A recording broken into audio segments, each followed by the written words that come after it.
চলো আমার আজকের আইটেম হয়ে গেছে, ফ্রাইড রাইস আর হচ্ছে কড়াই চিকেন। এটা হচ্ছে আমার ছেলের, এই যে এটা আমার বড়মশাই খাচ্ছে। কেমন হয়েছে? ভালো করে বলো। হ্যাঁ, রেস্টুরেন্টের মতো হয়েছে? হ্যাঁ, খাও দেখি একটু কেমন হয়েছে, কতটা সুন্দর। রেস্টুরেন্টের মতো হয়েছে না তার থেকেও ভালো হয়েছে? বলো। রেস্টুরেন্ট থেকে ভালো হয়েছে। ভালো হয়েছে, ঠিক আছে। হেভি হয়েছে। এবার তুই বল। হেভি হয়েছে। হ্যাঁ, হেভি। তুই তো খেলি না, কি করে বললি হেভি হয়েছে? খা, এবার বল কেমন হয়েছে।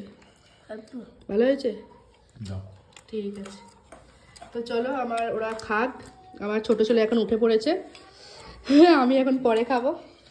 ওদের এই যে খাওয়া অলরেডি শুরু করে ফেলেছে।